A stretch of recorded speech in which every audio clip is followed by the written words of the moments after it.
Hello, good morning students. आपण या ठिकाणी एमपीएससीचा कंबाईन 2022 क्वेश्चन पेपर पाहतोय. त्यामध्ये इंग्रजीमध्ये जे काय प्रश्न आलेले आहेत ते आपण इथं पाहण्याचा विचार करूया.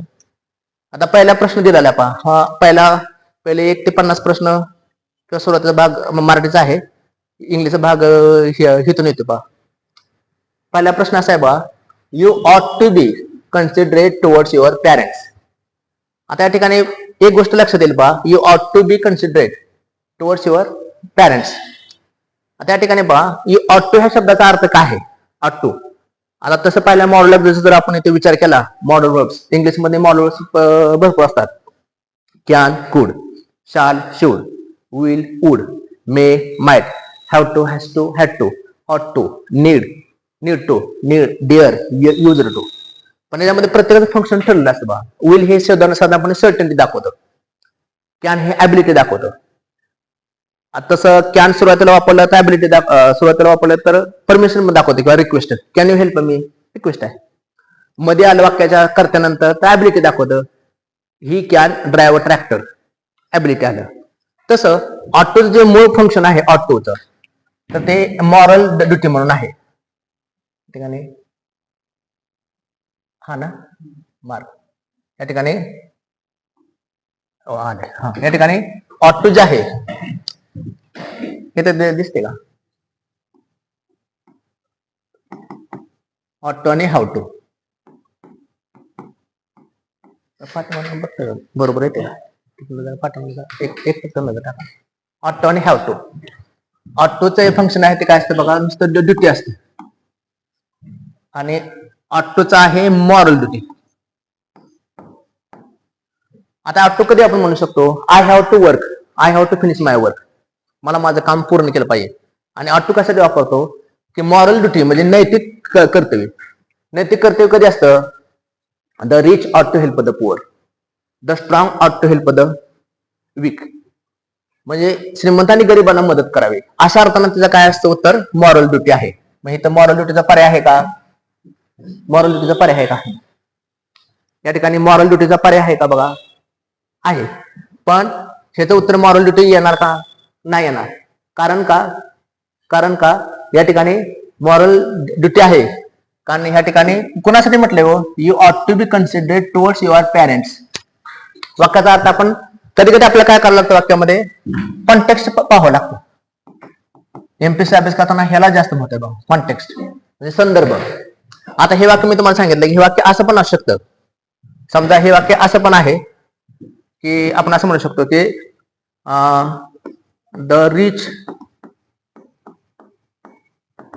ऑट टू हेल्प द पुअर. मग ह्याचा अर्थ काय? ऑट टूचा अर्थ काय आला ह्या ठिकाणी? मॉरल ड्युटी आला. मॉरल ड्युटी असं वाक्य आलं असतं तर ह्याचं फंक्शन आलं असतं, मॉरल ड्युटी आलं असतं. श्रीमंतांनी गरिबांना मदत करावी. पण कोणासाठी म्हटलंय? You ought to consider towards your parents. Parents, तुम्ही तुमच्या पॅरेंट्सशी. मग इथं ऑट टूचा अर्थ परत बदलला.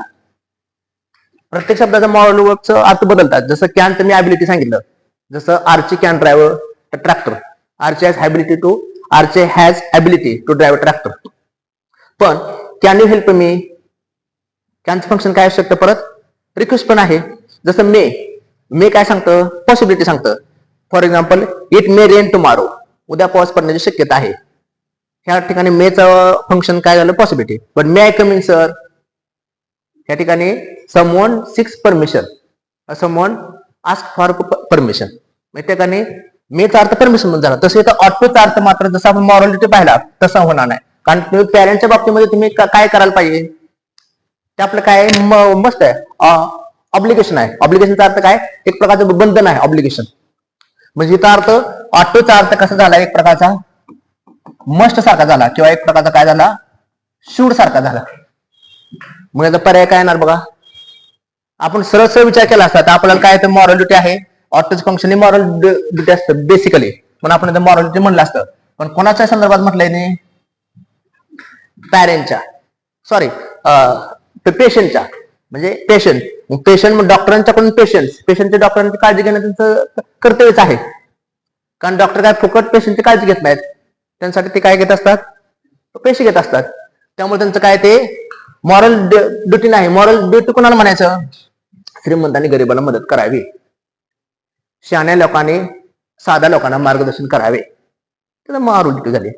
डॉक्टर काय, डॉक्टरांचं काय मॉरल ड्युटी संबंध नाही काय? डॉक्टरचं ते काय आहे? ऑब्लिगेशनच आहे. डॉक्टरांना बंद, it is obligatory for doctors. म्हणजे उत्तर काय येणार आहे त्या ठिकाणी? Obligation, C. पर्याय कुठला येणार आहे? सीचा उत्तर आहे. असं मॉडेल फंक्शन आहे. याचा मी एक युट्यूबवर व्हिडिओ सुद्धा बनवला आहे, मॉडेल वर्क्स म्हणून आहे, त्यामध्ये सुद्धा सगळं मी दिलेलं आहे. सेकंड बघा त्या ठिकाणी, read the following sentence carefully and answer the given questions. The captain and coach of the hockey team attended the press conference. असं वाक्य आहे. म्हणजे कॅप्टन अँड टीमने काय केलं? प्रेस कॉन्फरन्स काय केली? त्यांनी हे केले, अटेंड केले. आता what is the status of the captain and coach in the sentence? या सेंटेन्स मध्ये कॅप्टन आणि कोचचे काय फंक्शन आहे हे आपल्याला द्यायचं आहे. पहिल्या मध्ये बघा, the captain and coach of the hockey. पहिला प्रश्न विचारलाय, captain and coach are the two different persons. Second काय विचारलंय, captain and coach is the same person. Captain and coach are enemies, captain and coach are friends. काय तुम्हाला कळते हे वाक्यातून? दिसते काय? द कॅप्टन अँड कोच काय सांगता येईल आपल्याला? कारण कोण म्हटलं कॅप्टन अँड कोच? आपण म्हणू शकतो ना ब्रदर. समजा दोन भाऊ असले, एकाच नाव अण्णा आहे आणि एकाच नाव किंवा काय आहे, एकाचा आप्पा आहे. अण्णा आणि आप्पा आर ब्रदर्स, तर दोन वेगळे आले. मग या ठिकाणी द कॅप्टन अँड कोच. आता हे वाक्याकडे तुमचं जरा, या वाक्याकडे तुमचं लक्ष मी अटेंड करू शकतो, किंवा ह्या तुमचं लक्ष इकडे खेचून घेतो मी. असे काय बघा, द पोएट अँड फिलॉसॉफर. दिसते का बघा? Poet and philosopher is dead, असं एक वाक्य आहे. आणि एक दुसरं वाक्य असं बघा, the poet and the philosopher are dead.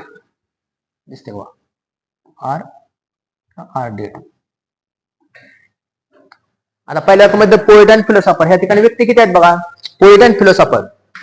जरी दोन व्यक्ती वाटली तरी दोन्हीसाठी कुठलं आर्टिकल कनेक्ट करते? द. म्हणजे द ची संख्या किती आहे पहा? एक आहे. म्हणजे अर्थ काय? हे व्यक्ती एकच आहे. जो पोएट आहे तोच फिलॉसॉफर आहे, जो कवी आहे तो तत्वचिंतक आहे. इथे एक आहे. आणि इथं मात्र the poet and the philosopher, इथं द ची संख्या किती आली? दोन आली. मग दोन व्यक्ती आले. मग या ठिकाणी द किती आहे बघा? या वाक्यामध्ये द किती आहे? एकच आहे. म्हणजे कॅप्टन अँड कोच काय आहे? एकच व्यक्ती आहे. जसं हॉर्स अँड कॅरेज, डाळ आणि चपाती is my favourite diet, bread and butter is my diet. Dal आणि चपाती. हॉर्स अँड कॅरेज, घोडागाडी. आपण काय म्हणतो? घोडागाडी आली म्हणतो का? घोडागाडी आले, घोडागाडी आली म्हणतो. तिथे घोडागाडी आहे का? तिथे घोडागाडी आहेत. एक वापर करतो. म्हणजे जरी दोन गोष्टी सांगत असल्या तरी त्यांचा कन्सेप्ट काय आहे? एकच सांगते. म्हणून या ठिकाणी द एक असल्यामुळे कोण आहे? कॅप्टन अँड कोच काय आहे? एकच व्यक्ती आहे. मग कुठला पर्याय येणार आहे? तर अशा रीतीने आपल्याला करायला लागतं. त्यानंतर आपल्याला वर घ्यावं लागेल ना, ते आपल्याला वर इथे क्लोज करायला लागेल. इथे इथे इथे हा इथे ना. अच्छा अच्छा हा. त्यानंतर थोडस वरती द्यावं लागलं आपल्याला. जरा पाठीमागून बघा बरं, दिसते का? त्यात येते का बरोबर? थोडस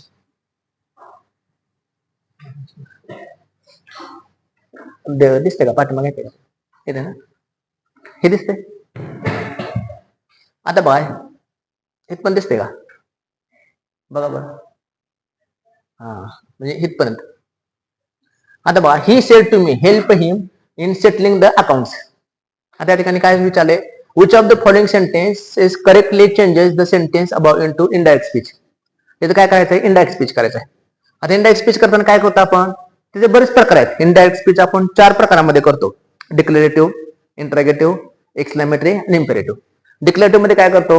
सेज असेल तर सेज ठेवतो, सेड टू असेल तर टोल्ड करतो, सेड असेल तर पुढे वाक्यरचनामध्ये बदल करतो. म्हणजे सेडचं किंवा सेज नंतर टोल्ड घेतो आणि त्यात वाक्य जोडायचं. इंट्रॅगेटिव्ह सेंटेन्स असेल तर 2 प्रकार असतात. व्हर्बल क्वेश्चन असेल तर आस्कड घ्यायचं आणि वाक्य जोडताना एक वेदना जोडायचं. डब्ल्यूएच क्वेश्चन असेल तर सुद्धा आस्कड घ्यायचं आणि वाक्य जोडताना डब्ल्यू शब्द वापरायचा. एक्सक्लेमेटरी सेंटेन्स असेल तर एक्सक्लेमेटरी क्रियापद घ्यायचं आणि द्यात वाक्य जोडायचं. इम्पेरेटिव्ह सेंटेन्स असेल तर मात्र वेगवेगळे शब्द येतात. आज्ञा असेल तर ऑर्डर येतं, रिक्वेस्टेड, ऍडवाइस, सजेस्टेड, आणि वाक्य जोडताना मात्र टू न जोडायचं. जसं the king ordered his men to catch the thief. The king said to his men catch the thief at once. The king ordered his men to catch the thief at once. आणि मात्र don't असेल तर not to घ्यायचं. He said to him don't eat a bread. He asked him not to eat a bread. मग ह्या ठिकाणी काय होत आहे, he said to me help him in settling. आता या ठिकाणी हेल्प हिम असं म्हटलंय. आता हेल्प शब्द आहे म्हणजे काय, क्रियापदाने सुरुवात केलेली आहे, म्हणजे वाक्य आज्ञार्थ वाक्य आहे. आज्ञार्थ वाक्य म्हणजे कोणता प्रकार आहे हा, इथे ना 4 नंबर इम्पेरेटिव्ह सेंटेन्स. हा जो प्रकार आहे वाक्याचा दिसते बा, हा प्रकार वाक्याचा कुठला आहे, इम्पेरेटिव्ह आहे. इम्पेरेटिव्ह आहे. इम्पेरेटिव्ह मग इम्पेरेटिव्हचं सूत्र काय असतं बघा.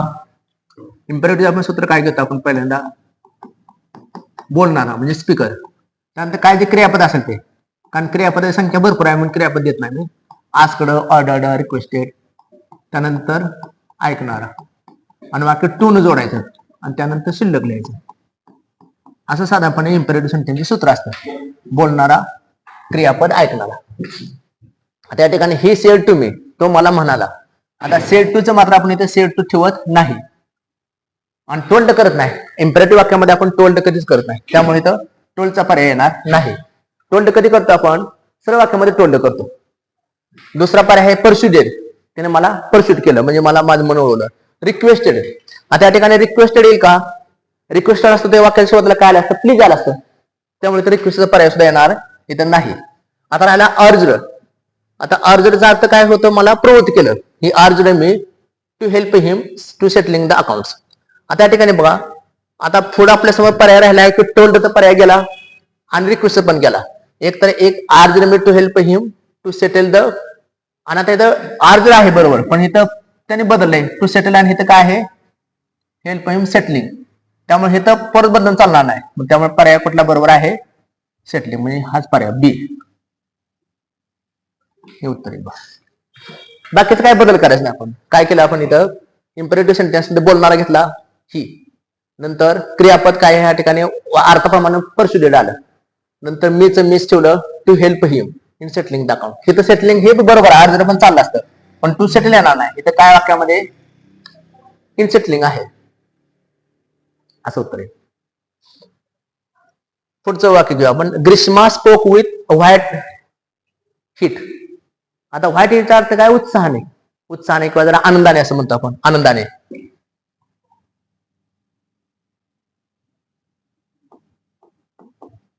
आनंदाने किंवा एक्साइटमेंट असा अर्थ होतो, एक्साइटमेंट.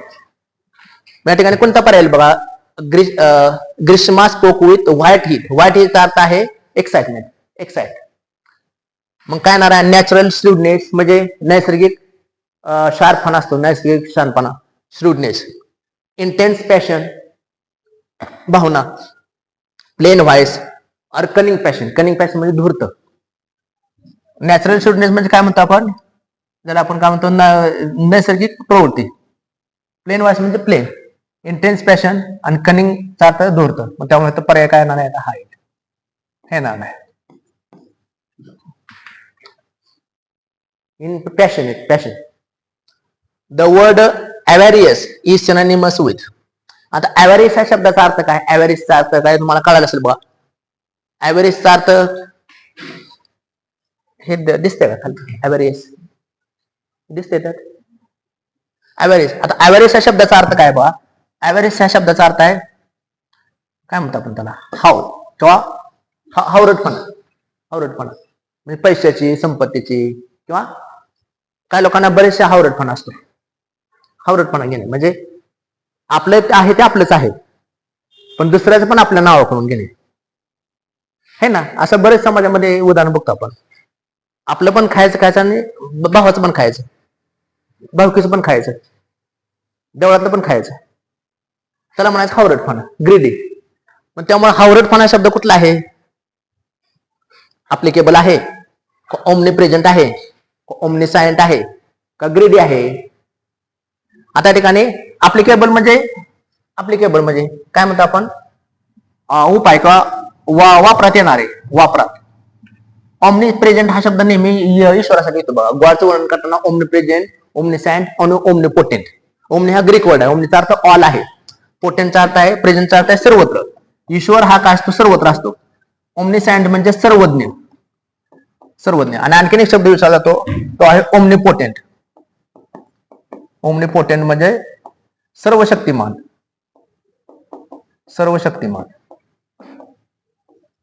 आणि ग्रेडीचा अर्थ आहे हावरट. यातला कुठला शब्द बसेल मग? अवेरियसला कुठला शब्द बसेल? ग्रीडी. Correct, greedy. आणि ह्या दोन्ही शब्दामध्ये पण परत आणखीन फरक आहे, ग्रीड आणि लस्ट. ग्रीड आणि लस्ट दोन्ही मध्ये काय फरक आहे? ग्रीडचा अर्थ काय? हाव असते, हाव. आणि लस्टचा अर्थ काम वासना किंवा कामुक असा अर्थ. ग्रीडी म्हणजे संपत्तीसाठी, शरीरासाठी. आणि ज्या लोकांना शारीरिक हे असते, शारीरिक जास्त हे असते, हवा असते, त्याला आपण कामुक असं म्हणतो, लस्ट. दोन्ही मध्ये फरक आहे.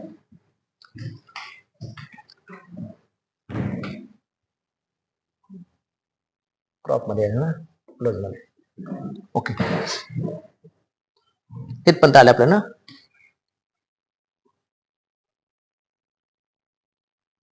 ओके,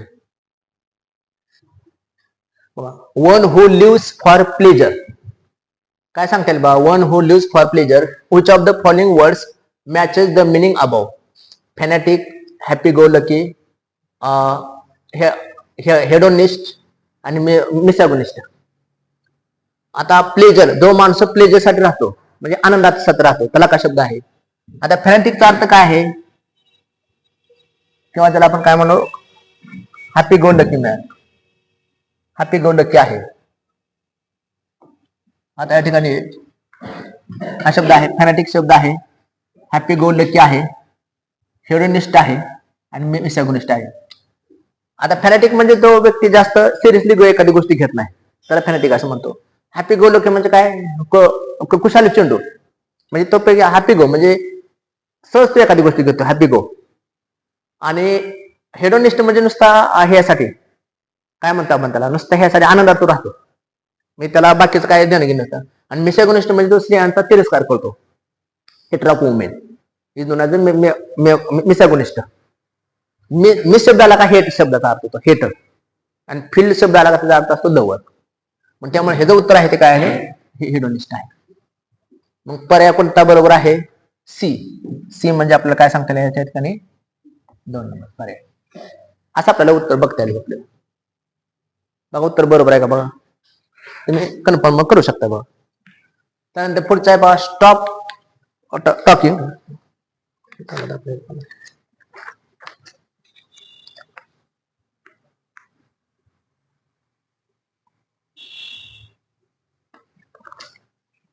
या ठिकाणी आले पहा, stop talking. Which of the following sentences changes the above imperative sentence into interrogative sentence? Imperative sentence interrogative sentence करताना सूत्र काय आहे बघा. त्यावेळेस आपण इंटरोगेटिव्ह सेंटेन्स तयार करतो, इंटरोगेटिव्ह. त्या इंटरोगेटिव्ह सेंटेन्सचं सूत्र असं आहे पहा, त्याचा फॉर्म्युला असा आहे, ऍक्च्युअली वर्ब लिहायचं काय असेल ते, नंतर सब्जेक्ट लिहायचं, मेन वर्ब लिहायचं, वाक्याला काय उरलेला भाग असेल तर तो लिहायचा, आणि रेस्ट नंतर काय करता क्वेश्चन मार्क लिहायचा. असं सर्वसाधारणपणे आज्ञार्थ वाक्याचं सूत्र आहे. या ठिकाणी बघा आपल्याला काय करता येईल. आता फॉर्म्युला काय आहे? सहाय्यकारी क्रियापद. सहाय्यकारी क्रियापद कोणतं आहे या ठिकाणी?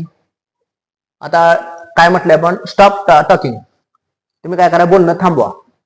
आता ज्यावेळेस आपण स्टॉप टॉकिंग म्हणतो त्याचा अर्थ काय असतो? You stop talking, you stop talking, you stop. जसं म्हणतो आपण गो, यू गो. स्टँडअप, जर मी एखाद्या व्यक्तीला म्हटलं स्टँडअप आणि ती व्यक्ती उठलाच नाही तर मी काय म्हणतो? यू स्टँडअप, तुम्ही उठा. गो, एखादा गेलाच नाही तर यू गो, तू जा. म्हणजे यू हा हिडन असतं इम्पेरेटिव्ह वाक्यामध्ये. यू प्रत्येक वेळेस आपण घेता येत नाही, त्यामुळे ते यू स्टॉप असा वाक्याचा अर्थ झाला. स्टॉप टॉकिंग म्हणजे यू स्टॉप टॉकिंग. आता इम्पेरेटिव्ह करताना बघा सहाय्यकारी क्रियापद. आता यू शब्द असेल मग तुम्ही शब्द, मग यू साठी आपण काय घेतो? आता डीड येणार नाही कारण वाक्य वर्तमान काळात आहे. आज्ञार्थ वाक्यामध्ये आज्ञार्थ वाक्य करताना आपण डीड कधीच घेत नाही. आता उडीव पण ते भूतकाळामध्ये येते उडीव, त्यामुळे हे पण येणार नाही. आता विल यू किंवा शाल यू दोन्ही पैकी आपल्याला माहित आहे यू नंतर आपण काय घेतो कारण यू हा करता येत आहे. यू नंतर शाल घेतो का विल घेतो बघा. I shall, we shall, you will, he she it will, they will. I shall, we shall, you will, he she it will, they will. You नंतर आपण काय घेतो विल घेतो. पर्याय काय येणार आहे विल यू स्टॉप टॉकिंग. अगदी बरोबर आपण इथे विल घेतलं, इथं सहाय्यकारी क्रियापद म्हणून नंतर करता येऊ घेतला, मेन वर्ब त्यात आहे स्टॉप आणि रेस्ट घेतला. म्हणजे उत्तर काय लिहायचं will you stop talking.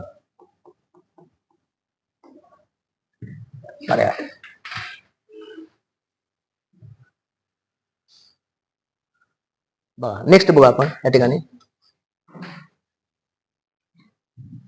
Stop talking. म्हणजे हे स्टॉप टॉकिंगचं काय केलं आपण पर्याय काय केला विल यू स्टॉप टॉकिंग.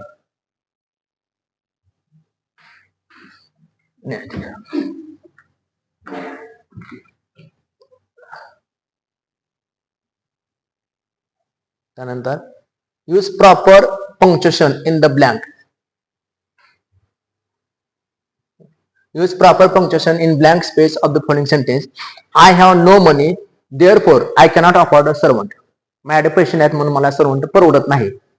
आता जर वाक्यामध्ये कुठला आहे कॉमाचा अर्थ माहिती आहे. कॉमा म्हणजे बोलताना आपण जेव्हा थांबतो किंवा लिस्ट असते I have a pen, pencil, त्यानंतर बुक, नोटबुक असं म्हणत असतो त्यावेळेस आपण कॉमा देतो. कोलन कधी देतो जर थोडं थोडं काय सांगायचं असेल एखाद्या गोष्टीमध्ये, एखाद्या गोष्टीचं टायटल असेल किंवा हे असेल एखाद्या असेल तर त्या ठिकाणी आपण कोलनचा वापर करतो. एखादं मोठं टायटल असेल त्या ठिकाणी कोलन देतो आपण. किंवा लिस्ट असेल I want the following things पुढे देतो, मग खाली काय नाव येतं. सेमी कोलन कधी देत असतो ते वाक्यामध्ये थांबताना जर थोडंसं काय थांबलो त्या ठिकाणी सेमी कोलन देतो. किंवा बऱ्याच वेळा देअर फोर, सो हे शब्द आलं का त्यापुढे आपण सेमी कोलन देतो. देअर फोर, सो, हेन्स हे शब्द आलं का आपण त्याचा सेमी कोलनचा वापर करतो. या ठिकाणी देअर फोर सारखा शब्द असेल देअर फोर, सो, हेन्स असे शब्द आला का त्या ठिकाणी आपण सेमीकोलनचा वापर करतो. आणि हायपनचा अर्थ डॅश. हायपन कंपाऊंड वर्ड मध्ये आपण हायपन देतो. टेबल क्लॉथ किंवा असंच ना बुक वार्म. हायपन कधी आपण टेबल क्लॉथ हे हायपन आलं टेबल क्लॉथ. या ठिकाणी आपण हायपन देतो छोटे असते. आणि डॅश मग मोठी आले. डॅश आणखीन काय गोष्टी जर लिस्ट असेल तर आपण डॅश देतो पुढं. हायपन म्हणजे छोटी रेग आली आणि डॅश ही मोठी असते. डॅश मोठी असते. The underlined word in the given sentence is notwithstanding the late hour she attended the meeting as a schedule. आता या ठिकाणी पहा वाक्याचा अर्थ काय बघा. नॉट विथ स्टँडिंग हा शब्द वाक्यात काय असतं बघा. हे जर फंक्शन अँड ऍडवर्ब आहे, डेफिनेट आर्टिकल आहे, प्रिपोजिशन आहे का ऑक्झिलरी वर्ब आहे. सॉरी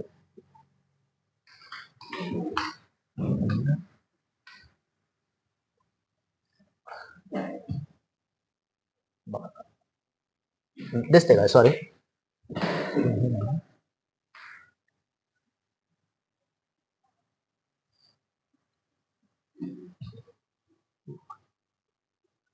बस का थोडस राहील. Not with standing. आता नॉट विथ स्टँडिंग हा शब्द त्यात कवर होते सगळं.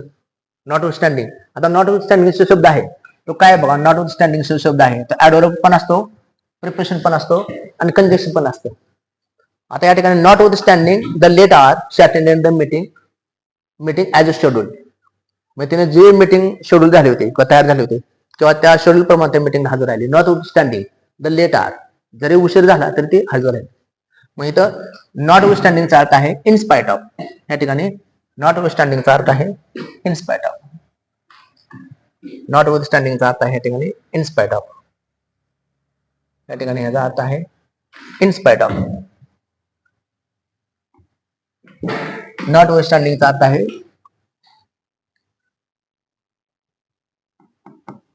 In spite of. मग इन स्पाइट ऑफ हे काय आहे, प्रिपोजिशन आहे. किंवा नॉट विथस्टँडिंगचा आणखीन अर्थ आहे, कंजक्शन म्हणून पण घेतो आपण किंवा प्रिपोजिशन म्हणून घेतो. नॉट विथस्टँडिंग किंवा notwithstanding late bus, notwithstanding the late bus he attended the class. आणि नॉट विथस्टँडिंग हे कंजक्शन पण म्हणून आपण घेऊ शकतो. He studied hard, notwithstanding he failed, conjunction घेतलं. आणि या ठिकाणी कधी कधी वाक्यामध्ये आपण त्या वाक्याचा ऍडवर्ब पण घेऊ शकतो. नॉट विथस्टँडिंग किंवा he studied hard notwithstanding, और he failed notwithstanding he didn't study hard. म्हणजे एकाच वाक्याचा अनेक असं फंक्शन येतात. म्हणजे नॉट विथस्टँडिंग हा जो शब्द आहे तो वाक्यामध्ये काय शकतो बघा, नॉट विथस्टँडिंग हा शब्द वाक्यामध्ये प्रिपोजिशन पण येऊ शकतो, त्यानंतर हा वाक्यात ऍडवर्ब पण येऊ शकतो आणि वाक्यामध्ये कंजक्शन पण येऊ शकतं. पण या वाक्यामध्ये नॉट विथस्टँडिंग अर्थ आहे आहे आहे इनस्पाइट ऑफ, इनस्पाइट ऑफ आहे म्हणून याचा अर्थ इनस्पाइट ऑफ आहे प्रिपोजिशन आहे म्हणून याचं उत्तर आलं preposition. Read the sentence carefully and identify the what kind of conjunction the underlined word is. He is saving some amount each month so that he can pay his college fees. आता so that ला underline केलेलं आहे. मग so that हे कोणत्या प्रकारचं conjunction आहे, compound conjunction आहे का कोरिलेटिव्ह कंजक्शन आहे, कोऑर्डिनेटिंग कंजक्शन आहे का सबऑर्डिनेटिंग आहे. आणि आपल्याला माहित आहे की कोऑर्डिनेटिंग कंजक्शन कोणते असतात की ज्या वाक्यामुळे कंपाऊंड सेंटेन्स तयार होतात. अँड ऑर येट बट हे झाले coordinating, and or eight but. त्यानंतर सबऑर्डिनेटिंग कधी असतात की ज्यामुळे एक मेन क्लॉज आणि एक सबऑर्डिनेट क्लॉज तयार होतो. सगळे डब्ल्यूच word, who, whom, whose, which, that सगळे, किंवा बिकॉज, सिन्स, दो, ऑल्दो हे झाले सबऑर्डिनेटिंग. कोरिलेटिव्ह म्हणजे काय की ज्या शब्दाच्या मध्ये मध्ये टिंब येतं, आयदर टिंब ऑर, नायदर टिंब nor, either or neither nor, not only but also, both टिंब अँड, ॲज इफ हे जे शब्द असतात का नाही किंवा ह्या शब्दाच्या मध्ये येतात. आणि कंपाऊंड कधी असतात ते मोठे असतात, as soon as, provided that ह्याला कंपाऊंड म्हणायचं. आता या ठिकाणी सो दॅट काय सांगते हो, he is saving some account so that he can pay his college fees. उद्देश आहे म्हणजे हा ऍडवर्ब क्लॉजचा पर्पज आहे. मग कुठलं उत्तर आहे नाही तर सबऑर्डिनेट कंजक्शन, ऍडवर्ब क्लॉजचा हा पर्पज येतो. The military is going to lay a trap to arrest the terrorist. The underlined form in the sentence above is used to convey intention to perform a certain action in the near future, plan action in remote future, a great probability. Going to काय सांगते बघा, म्हणजे नजीकचा भविष्यकाळ आणण्यासाठी आपण going चा वापर करतो. म्हणजे शाल विल, जसं आपण एखादा मी म्हटलं की आय शाल गो टू, और आय शाल, किंवा आपण म्हटलं I shall attend the lecture, I shall attend the lecture म्हणजे मी अटेंड लेक्चर अटेंड करेल. पण I am going to attend the lecture, मी आताच लेक्चर अटेंड करणार आहे. म्हणजे लांबचा भविष्यकाळ जवळ आणण्यासाठी आपण गोइंग टू वापर करतो. पण गोइंग टूच्या वाक्यानंतर गोइंग टू नंतर काय वापरायचं नसतं, तर गोइंग टूच्या वापरानंतर ही कन्स्ट्रक्शन कधीच वापरायचं नाही. गोइंग टू नंतर कधीच आपण कम, गो, अराइव, डिपार्ट, आणि गोइंग टूचा अर्थ एक अर्थ जाणे असा आहे, मग त्याचा डबल अर्थ होतो. म्हणून हे कन्स्ट्रक्शन आपण गोइंग टू नंतर कधीच वापरत नाही. गोइंग टू कम कधी म्हणत नाही, गोइंग टू गो म्हणत नाही, I am going to go चुकीचा वाक्यरचना आहे. She is going to come वाक्यरचना चुकीचं आहे.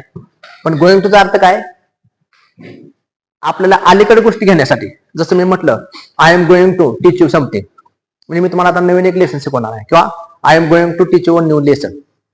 म्हणजे या ठिकाणी गोइंग टूचा वाक्याचा अर्थ काय, intention to perform a certain action in the near future, जवळचा भविष्यकाळ किंवा नजीकचा भविष्यकाळ, नजीकचा भविष्यकाळ सांगण्यासाठी गोइंग टूचा वापर करतो. हे लक्षात, या ठिकाणी पहा ह्याचा अर्थ असा आहे.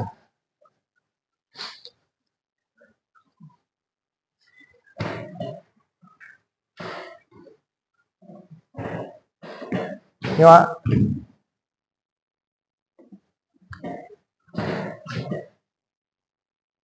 choose the best meaning of the underlined word. She pirouetted across the stage.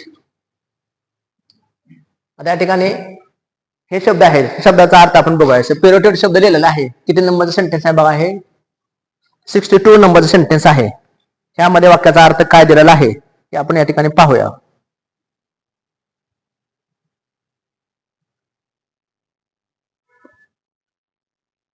काय वाक्य बघा, शी पिरियडेड अक्रॉस द स्टेज. आता पिरियडचा अर्थ काय करणे, ते एका पायावर फिरणे किंवा असं हे करणे, असं स्पिनिंग करणे. शी pirouetted across the stage. मग ran faster, spoke loudly, took a faster turn or spin, looked and anxiously. मग आता इथं pirouetted अर्थ काय करणे, गोल फिरणे.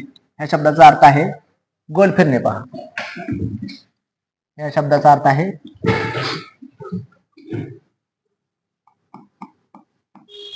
गोल फिरणे. गोल फिरणे, पाया फिरतात, स्पिनिंग करणे. मग स्पिनिंगचा शब्द कुठला बसेल तर, she pirouetted across the stage, ran faster, spoke loudly, took a faster turn or spin, or looked uneasily. त्या ठिकाणी काय येणार आहे, what you can dash what you can afford. Complete the sentence choosing the correct alternative. आता what you can afford, तुम्हाला काय करू शकता ते तुम्ही करू शकता. आता what you can afford, work out, work on, work with, work about. तुम्हाला जे परवडू शकतं ते तुम्ही करू शकता. आता वर्कआउट ह्या ज्या फ्रेजेस भरपूर आहेत. वर्कआउट, आता वर्कआउटचा अर्थ काय करणे, पहिले आहे सक्सेड किंवा एक्सरसाइज किंवा सक्सीड. वर्कआउट. वर्क ऑनचा अर्थ काय करणे, कंटिन्यू करणे, continue work, work on. Work विथचा अर्थ काय करणे, कोलॅबोरेट करणे, कोलॅबोरेट. आणि वर्क अबाउटचा अर्थ काय करणे, कन्सर्न, काळजी घेणे. आता कुठला शब्द येईल बघा इथं, व्हॉट यू कॅन अफोर्ड. काय घेतात आपल्याला, work on what you can afford, और work out what you can afford, work with what you afford, और वर्क अबाउट. आता सगळ्या फ्रेज आपल्याला बरोबर वाटतात, पण तरी पण त्याला करेक्ट उत्तर आपल्याला असं सांगता येईल बघा. त्या ठिकाणी करेक्ट जे उत्तर आहे ते काय सांगता येईल आपल्याला, वर्कआउट असं सांगता येईल. वर्कआउट, जे तुम्हाला सक्सेस आहे, जे तुम्हाला करता येतं ते करू शकता, ते तुम्ही अफोर्ड करू शकता, ते तुम्ही करा. आता हा एक पर्याय पहा, match the following homophones when आणि when with their correct meaning. यांचा अर्थ काय तुम्ही अर्थ सांगू शकता बघा. ह्या व्हेनचा अर्थ तुम्हाला माहित आहे, रक्तवाहिनी. ह्या व्हेनचा अर्थ आहे गर्व. ह्या व्हेनचा अर्थ आहे काय म्हणतो आपण त्याला, कुकुट कोंबडा.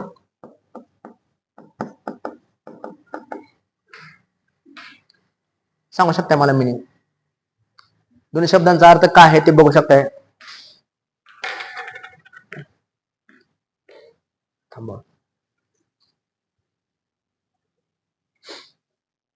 बघा त्या ठिकाणी बघा हा पर्याय पहा, मॅच दिलेले बघा, व्हेन, व्हेन आणि व्हेन आहे. आता पहिल्या व्हेनचा अर्थ रक्तवाहिनी. मग रक्तवाहिनीला कुठला शब्द आहे तर ब्लड आर्टरी. बरोबर आहे, ब्लड आर्टरी. नंतर व्हेनचा अर्थ गर्व, मग कुठला शब्द बसेल, कन्सिटेड किंवा प्राऊड. बरोबर आहे. आणि व्हेनचा अर्थ कुकुट कोंबडा. मग पहिल्याला ए ला 2 आलेला आहे, बी ला 3. ए ला 2 आणि बी ला 3. ए ला 2, बी ला 3 आणि सी ला 1. म्हणजे हा पर्याय ना, बरोबर आहे. आला सर. नेक्स्ट बघा.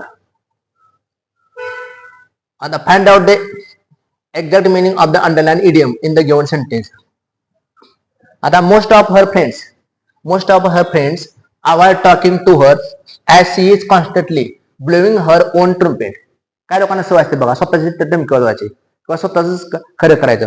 म्हणजे टू ब्लो वन ट्रम्पेट ह्या शब्दाचा अर्थ आहे स्वतःच, म्हणजे स्वतः प्रेज करणे किंवा स्वतः बडाय मारणे. काय शब्द बसेल बघा, to forget past enmity, to put in all possible efforts, to be very busy, to boast about self. To boast about self.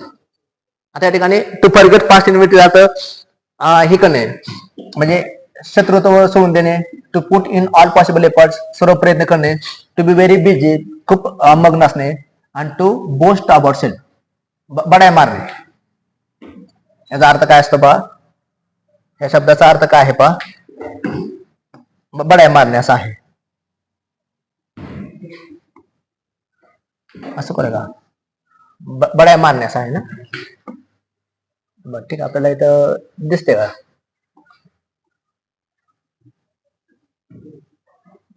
या ठिकाणी आपल्याला पेन घ्यावं लागेल ना. येस, पेन मध्ये आपल्याला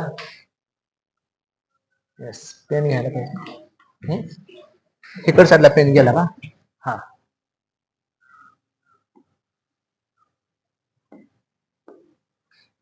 या ठिकाणी हे गेलं.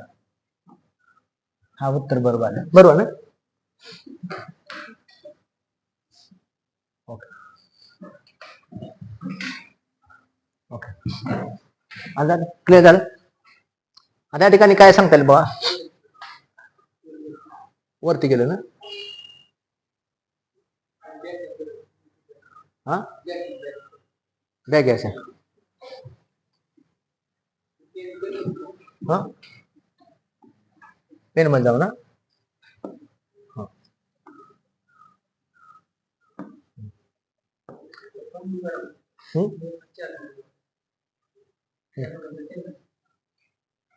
हे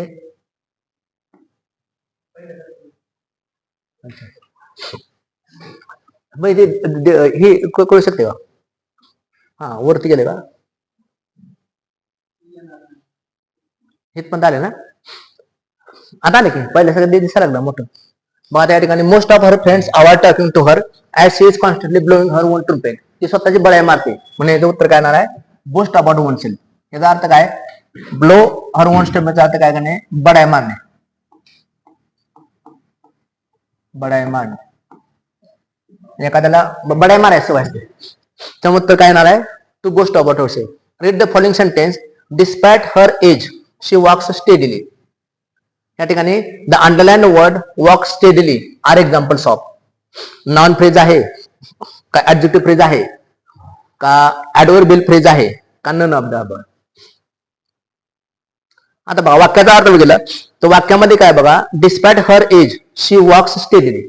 पूर्ण सेंटेन्सचा विचार केला, शी वॉक्स स्टेडीली, हे जे फ्रेज आहे बघा, याचा विचार केला ते काय होईल बघा, डिस्पाइट हर एज, शी वाक्यामध्ये सब्जेक्ट आहे, she walks steadily. Walks steadily काय आलेलं आहे या ठिकाणी, पूर्णपणे पाठ ऍडव्हर्बियल आला, ऍडव्हर्बियलचा फ्रेज आलेला आहे. या ठिकाणी तुम्हाला माहित आहे, या ठिकाणी दोन शब्द आहेत बघा, एक मॉडिफायर आहे आणि एक हेडवर्ड आहे. आणि मॉडिफायर असलं तर हेडवर्ड काय, स्टेडीली हे ऍडव्हर्ब आहे, म्हणजे फ्रेज कुठल्या आणणार, स्टेडीली हा शब्द ऍडव्हर्बियल फ्रेज आहे, उत्तर ऍडव्हर्बियल फ्रेज आहे. नॉन फ्रेज असते ना, त्यामध्ये हेडवर्ड हे नाउन असतं, ऍडव्हर्ब फ्रेज मध्ये ऍडव्हर्ब फ्रेज असतं. जसं बघा उदाहरणार्थ बघा, एक असं सेंटेन्स आहे बघा, अ गर्ल. आता अ गर्ल, गर्ल मध्ये किती शब्द दिलेत बघा, दोन शब्द आहेत गर्ल. एक कमी महत्वाचा आहे, मॉडिफायर आहे, दुसरा जास्त महत्वाचा आहे, हेडवर्ड आहे. मग आता अ काय डिटर्मिनर आहे आणि गर्ल काय आहे, नाउन आहे. मग हेडवर्ड नाउन आहे म्हणून फ्रेज कोणती असते, एनपी असते, नॉन फ्रेज असते. किंवा समजा असेल व्हेरी ब्युटिफुल असा शब्द आहे बघा, व्हेरी ब्युटिफुल. आता व्हेरी ब्युटिफुल मध्ये किती शब्द आलेत बघा, दोन शब्द आलेत, एक मॉडिफायर आहे दुसरा हेडवर्ड आहे. मॉडिफायर आहे व्हेरी हे ऍडव्हर्बियल आहे आणि ब्युटिफुल हे ऍडजेक्टिव्ह आहे. मग हेडवर्ड काय आहे, ऍडजेक्टिव्ह आहे, म्हणून फ्रेज कोणती असते, ऍडजेक्टिव्ह फ्रेज असते. किंवा स्लोली, स्लोली, स्लोली शब्द काय आहे, ऍडव्हर्बच आहे, एकच शब्द आहे म्हणून तो हेडवर्ड असतो. त्याचं फंक्शन काय आहे वाक्यात, ऍडव्हर्बच आहे म्हणून ते काय असतं, ऍडव्हर्बियल फ्रेज असते. असा फ्रेजचा अभ्यास करा. नेक्स्ट बघा, her bank fell down from her purse. त्या पर्स मधून ती बँक पडली. आता बँक या शब्दाचा अनेक अर्थ आहेत बघा, बँक शब्दाचं आपल्याला परत काय करता येईल का, अंडू.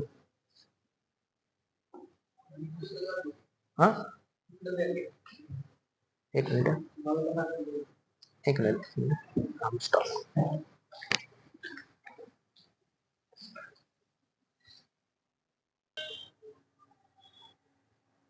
झालं, जमलं का बघा. त्या ठिकाणी her bank fell down from her purse.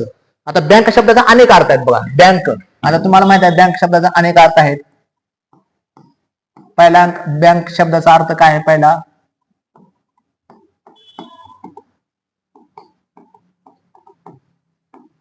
दुसरा बँकचा अर्थ काय आहे?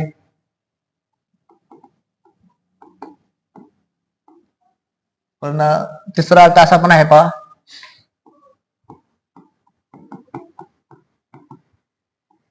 चौथा बँक शब्दाचा अर्थ असा पण आहे पहा, बँक म्हणजे बॅलन्स.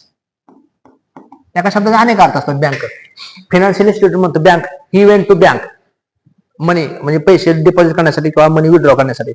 दुसरा अर्थ आहे he went to the bank of the river, नदी किनारी. तिसरा अर्थ आहे रो ऑफ कीजला पण बँक असं म्हणतात. आणि चौथा अर्थ आहे बॅलन्स.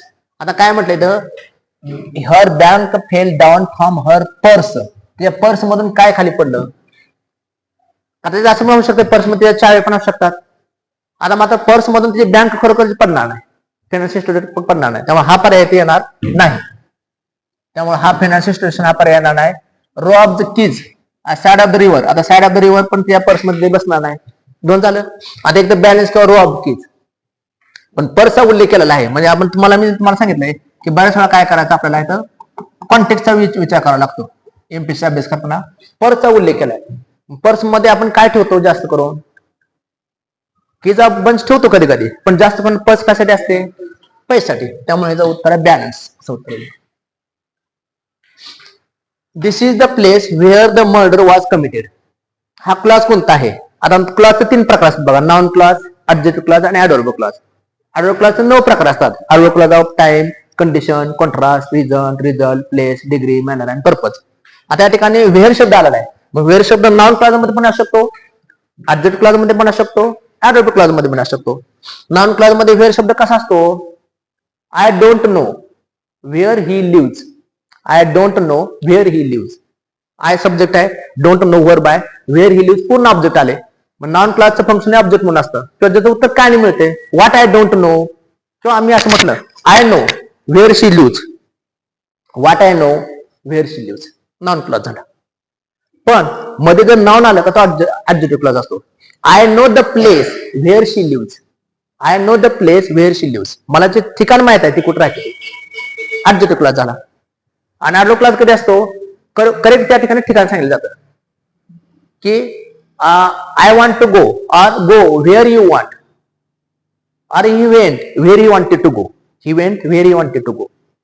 म्हणजे एकाच वेअर शब्दामधून 3 क्लॉज तयार होऊ शकतात. मग या ठिकाणी काय म्हटलंय? This is the place where murder was committed. आता व्हेअर शब्दाच्या अगोदर शब्द काय आला इथं? प्लेस. प्लेस शब्द काय वाक्यामध्ये? नाउन आहे. मग नामाबद्दल अधिक माहिती सांगणार क्लॉज कोणता असतो? ऍडजेक्टिव्ह क्लॉज असतो. नामाबद्दल माहिती सांगते दिस इज द प्लेस. प्लेस शब्द इथं नसता आणि नुसतं दिस इज असतं, दिस इज व्हेअर, तर काय असतं? हा सुद्धा नाउन क्लॉज झाला असता. जसं बघा, मला एका गोष्टीमध्ये सांगतो. समजा असं वाक्य बघा, दिस इज व्हेअर ही लिव्स, असा क्लॉज आहे बघा. आणि असा आहे बघा, दिस इज द प्लेस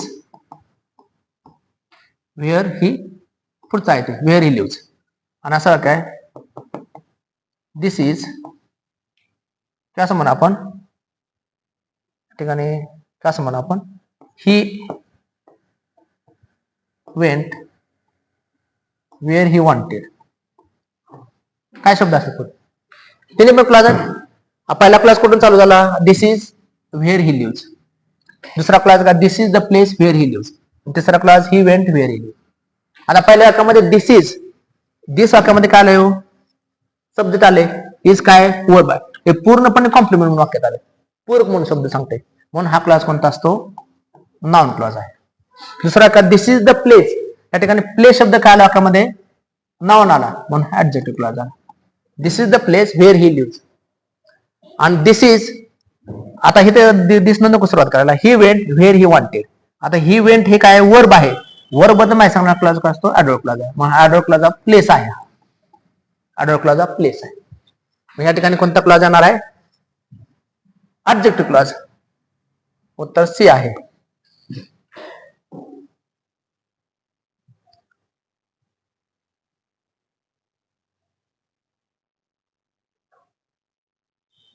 येते लक्षात येते. पुढचा शब्द बघा त्या ठिकाणी, आता choose the word wrongly spelled. आता लॅकॅडिस्टिकल बघा, शब्द उच्चार सुद्धा करायला माणसाला हे होते. दुसरा आहे लॅस्किव्हियस, दुसरा आहे लिबिडिनियस. लिबिडिनियस. आता तिन्ही शब्दांमधला काय म्हटलंय, रॉंगली स्पेल्ड वर्ड आपल्याला विचारलाय. आता पहिला शब्द आहे लॅकॅडिस्टिकल, ह्या शब्दाचा अर्थ बरोबर आहे. लॅस्किव्हियस आणि लिबिडिनेस ह्या शब्दाचा बघा, ह्याचा लिबिडिनेस म्हणजे खरा उच्चार कसा होईल पाहिजे ह्या ठिकाणी. एक मिनिट. लिबिडिनेसचा मार्क, लिबिडिनेसचा शब्द कसा आहे खरं स्पेलिंग, लिबिडिनेस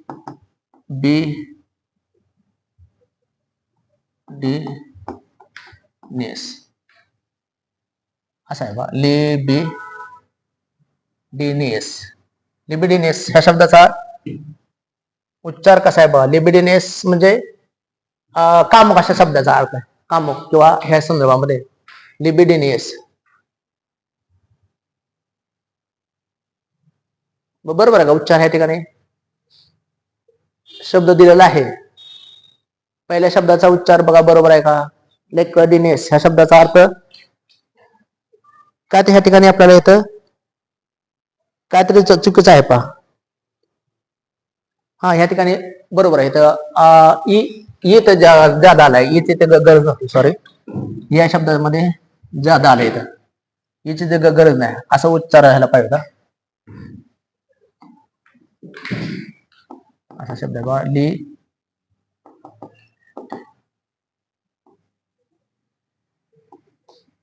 असा शब्द आहे लिबिडिनियस, हा करेक्ट वर्ड आहे.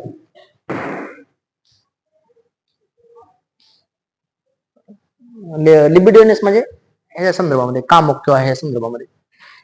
Choose the incorrect sentence. He hurt himself, James and myself went together, behave your self, she did it all by herself. पहिलं वाक्य ही हर्ट हिमसेल्फ होऊ शकते, त्यानं ते स्वतःला इजा करून घेतली.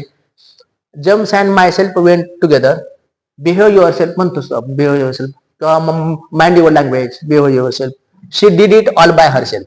आता जेम्स अँड मायसेल्फ असं वाक्य रचना कधी येत नाही. जेम्स अँड काय पाहिजे होतं, आय.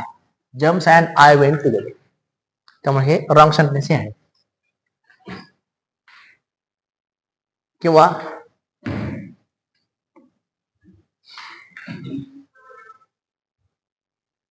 संपले बहुतेक प्रश्न. हा एक आहे प्रश्न 100 पर्यंत असतो. Choose the correct sentence. Choose the correct sentence. The ship was wrecked and every man, woman and child was drawn. The ship was raked हे मागच्या एक्झामला पण आलेलं आहे हे वाक्य. मागच्या पण 1-2 एक्झामला मी हे वाक्य पाहिलेलं आहे. The ship was wrecked and every man, woman and child were drown. The ship was wrecked and every man, woman and child are drown. The ship was wrecked and every man, woman and child had drown. आता बघा वाक्याचा अर्थ काय की ship rake झाले म्हणजे ship जहाज कोसळलं किंवा जहाज बुडलं आणि सगळे माणसं हे झाले, ड्रॉन झाले म्हणजे बुडली, पाण्यामध्ये बुडली. आता आणखीन एक नियम ग्रामरमध्ये. हा प्रश्न कशामधला आहे की सब्जेक्ट वर्ब अग्रीमेंट मधला प्रश्न आहे. सब्जेक्ट वर्ब अग्रीमेंट किंवा त्याला आपण सब्जेक्ट वर्ब कॉन्कॉर्ड असं म्हणतो.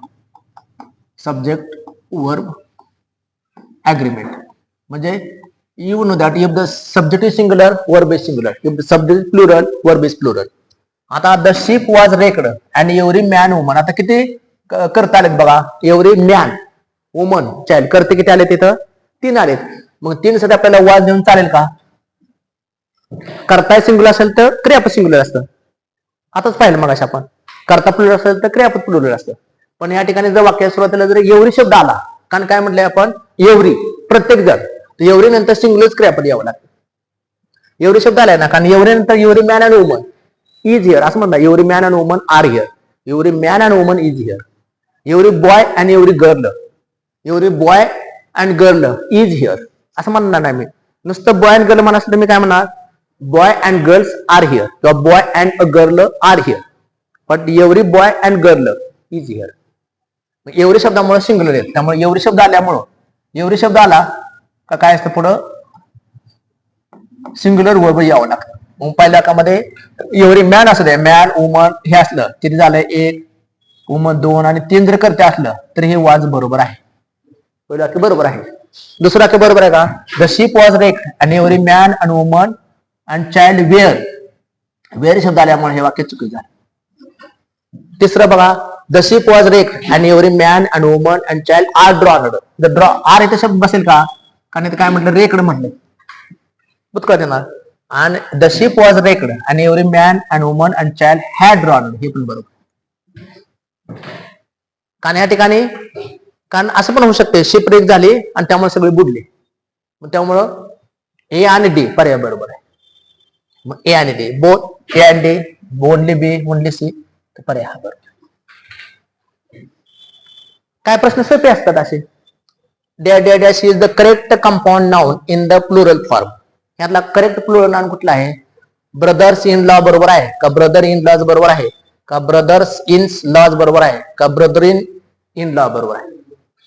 Brother in law, mother in law, sister in law. तसं ब्रदरचा अनेकपासून काय केलं आपण? ब्रदर्स इन लॉ, हे बरोबर आहे. तेव्हा पुढचं बघू आपण. या ठिकाणी बघा मध्ये आले ना. Read the following sentence. Hearing the knock she open the door. ठकठक ऐकून किंवा तिने नॉक ऐकून तिने डोअर उघडला.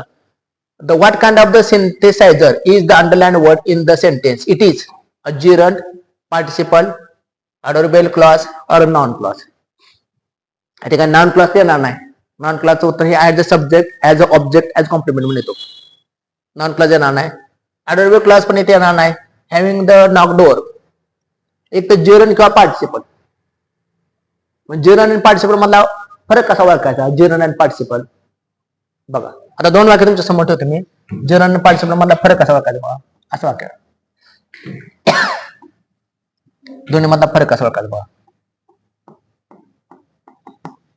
Running is a good exercise.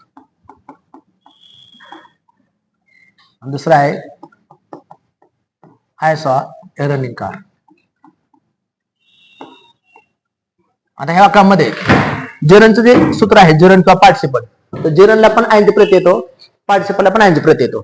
आता रनिंग हे तर आयनची प्रत्यय आलेला आहे, इथं सुद्धा रनिंगला आयनची प्रत्यय आलेला आहे. इथं शब्द रनिंग आला, इथं शब्द रनिंग आला. किंवा आम्हाला म्हटलं ही वॉज रनिंग, तो खरोखर रनिंग करत होता. पण ह्या ठिकाणी running, what is good exercise? Running. जर रनिंग शब्द असला तर हे नॉन म्हणून आलेला आहे, की ज्याचं उत्तर आपल्याला वाटणं मिळू शकतं. What is good exercise? Running. म्हणून हे वाक्यात काय आलंय तर जिरंड आलेलं आहे. आणि पार्टिसिपलचं फंक्शन हे ऍडवर्बियल असतं किंवा एक ऍडजेक्टिव्ह म्हणून काम करतं. I saw a running car. Me car कसली पाहिली? रनिंग पाहिली का स्टॉप पाहिली? तर रनिंग. मग रनिंग हा शब्द वाक्यामध्ये काय करतो? ऍडजेक्टिव्ह सारखं काम करतो, की ज्याचं उत्तर आपल्याला हावने मिळतं. म्हणून हे वाक्यामध्ये काय असतं? पार्टिसिपल येतं.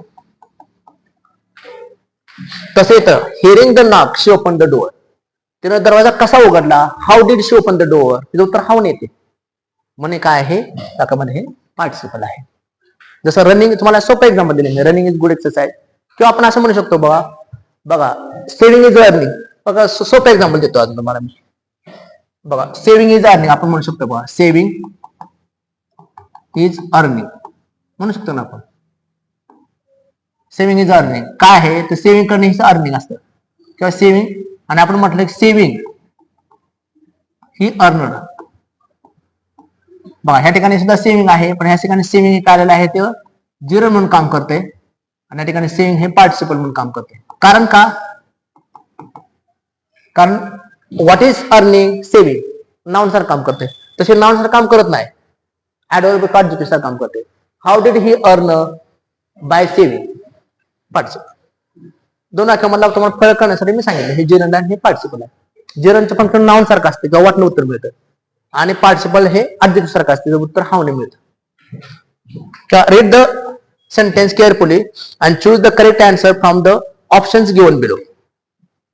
किंवा या ठिकाणी पहा, milk and honey are nourishing food. Milk and honey is a nourishing food.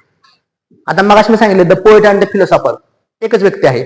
तसं हे मिल्क आणि हनी जरी असलं तरी काय सांगते? अ नरिशिंग फूड. बघा या ठिकाणी अ नरिशिंग फूड काय एकच पर्याय येते बघा. अ नरिशिंग फूड, अननरिशिंग फूड. अननरिशिंग फूड आहे. किती आहे? नरिशिंग म्हणजे चांगलं, पौष्टिक अन्न आहे. म्हणजे पौष्टिक अन्न काय आहे? मिल्क आणि हनी एकत्र केल्यानंतर वगैरे असं. मग त्यामुळे एकच कन्सेप्ट क्लिअर करते. जसं bread and butter. Bread and butter is my favourite diet किंवा डाळ आणि चपाती इज माय फेवरेट डाएट. एकच कन्सेप्ट क्लिअर करते. और horse and carriage, there is a horse and carriage. आपण असं म्हणतो ना, there are horse and carriage, there is a horse and carriage, घोडा गाडी. तसं मग काय या ठिकाणी कुठलं उत्तर बरोबर आहे मग या ठिकाणी?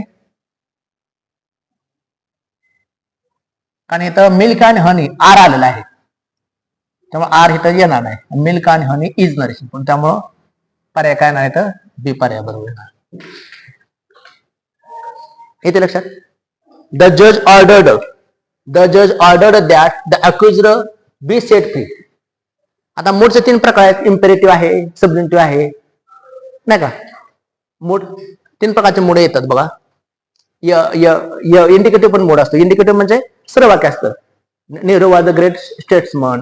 एखादं प्रश्नाचं वाक्य असतं, व्हॉट आर यू डुईंग, किंवा एखादं कंडिशन सांगणारं वाक्य असतं, जसं if it rains they will cancel the match. मग त्या ठिकाणी एखादं म्हणजे सपोजिशन सांगणारे सुद्धा वाक्य असतं. आणि सबजंक्टिव्ह मूड म्हणजे म्हणजे वेगळंच वाक्य असतं, एक भलतं उदाहरण केलं तर, if I were a bird I would fly in the sky. If I were bird I would fly in the sky, subjunctive mood. और she walks as if she were Sushmita Sen. ते जणू का सुष्मिता सेन असल्यासारखे चालते, त्या ऍक्च्युअली सुष्मिता सेन नाही. हे सबजंक्टिव्ह मूडचे वाक्य असतात. आणि इम्पेरेटिव्ह म्हणजे आज्ञार्थ वाक्य असतं, गो देअर किंवा प्रे टू गॉड, हे आज्ञार्थ वाक्य असतात. हे इम्पेरेटिव्ह मूडचे वाक्य असतात. मग या ठिकाणी द जज ऑर्डर्ड, जजने ऑर्डर केलेली आहे, मग आज्ञार्थ वाक्य आहे, म्हणून या ठिकाणी काय येणार आहे? इम्पेरेटिव्ह मूड येणार आहे. That the accused be set free.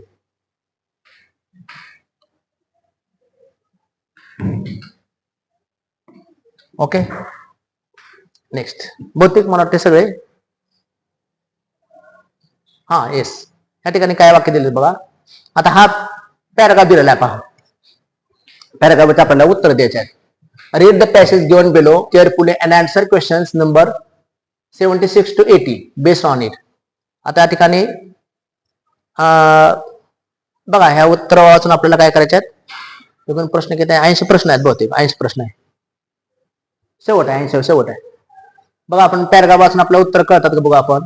पण अशा वेळेस काय करायचं? पॅराग्राफ वाचायच्या अगोदर प्रश्न वाचायचे. प्रश्न वाचल्यावर आपल्याला उत्तर लगेच कळतं. प्रश्न काय? The word legacy in the context means lottery, goodwill money, inheritance, legal payment. न पॅराग्राफात सुद्धा आपण ह्याचा अर्थ सांगू शकतो. लेगसी, वारसा, legacy. Alexander trekked dash miles every day to attend, काय म्हटलंय? डायवेल school. He was quick student, this means that Alexander quick student. किंवा and 12 the age limit prescribe for डायवेल school. आणि अलेक्झांडर बिकेम रिच. बघा, हे प्रश्न वाचून घेतले. आता आपण पॅराग्राफ वाचूया. Until he was 10, young Alexander Fleming attended the nearby London Moor School. He was then transferred to Darwell School, which he attended his brothers.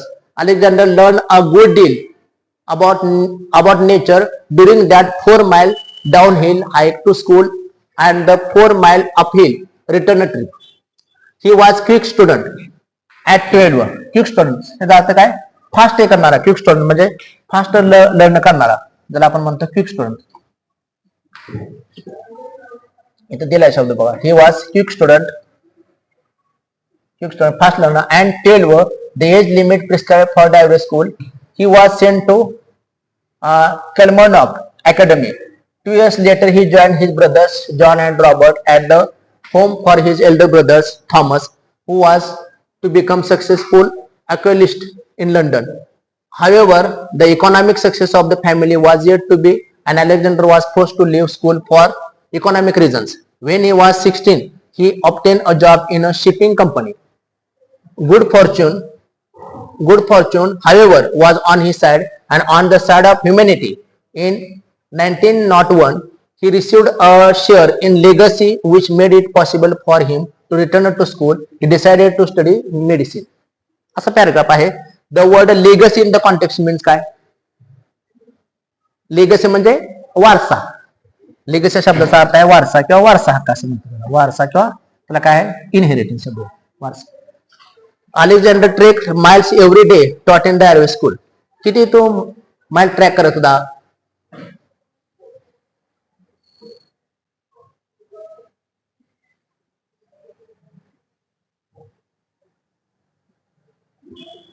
किती बघा 4 माइल डाऊन हिल अँड 4 माइल अप हिल रिटर्न ट्रिप. किती झालं मग?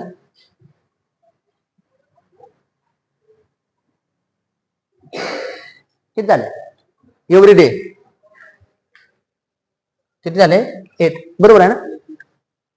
He was quick student. This means that Alexander reached the school before his brothers reached the school.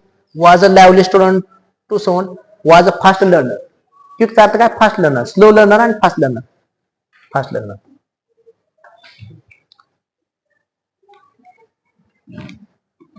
त्यानंतर काय म्हणू आपण? He was quick student. This means that and 12 was the age limit prescribed for direct school. This in the context means that children were not admitted to school before they were 12, admitted to the school at the age of 12, allowed to remain in the school only up to age of 12, admitted to the school anytime after the age of 12, and 12 was the age limit prescribed for the Darwin. या ठिकाणी ह्याचा अर्थ काय घेतलेला आहे? काय सांगता येईल आपल्याला? परत पॅराग्राफ बघायला लागेल पहा. And 12 was the age limit prescribed for the student. काय सांगता येईल बघा? बघा पॅराग्राफ बघितला आपल्याला लक्षात येईल पहा.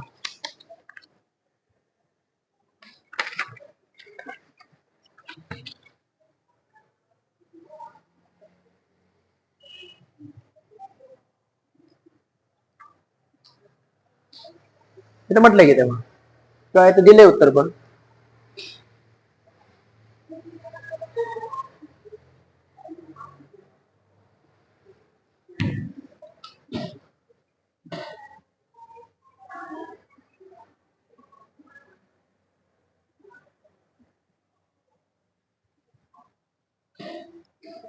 तर तुम्ही उत्तर बघितलं तर तुम्हाला कळू शकते बा. ही वॉज स्टुडंट काय म्हणू शकतो आपण याला?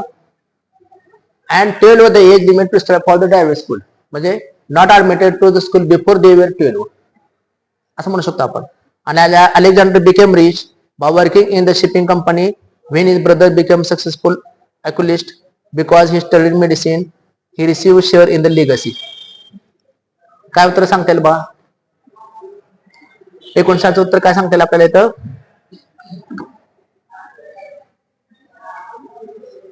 काय सांगता येईल इथं? Not admitted before the school. आणि Alexander became rich by working in the shipping company.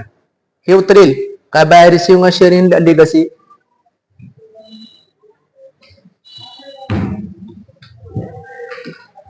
One minute.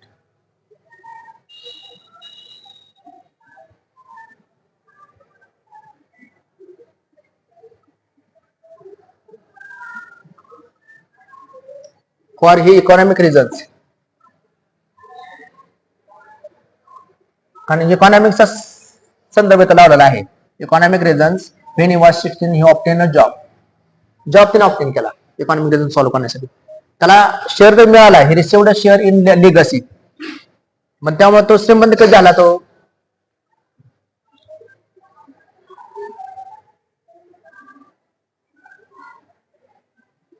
आणि गुड फॉर्च्यून म्हटले योगा. म्हणजे त्याला ऍटलिस्ट त्याने जॉबमुळे त्याला तो काय शाळेमध्ये राहू शकला. परत त्याला हे मिळाले, लिगसी मिळाली. त्यामुळे तो श्रीमंत कधी झाला तो? तर त्याला मग शेवटी करेक्ट उत्तर मग आपल्याला हे करता येईल बा.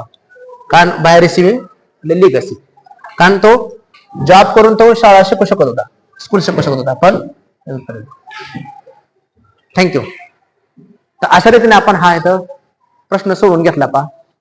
तुमचं काय शंका असल्या तर काय मला विचारू शकता.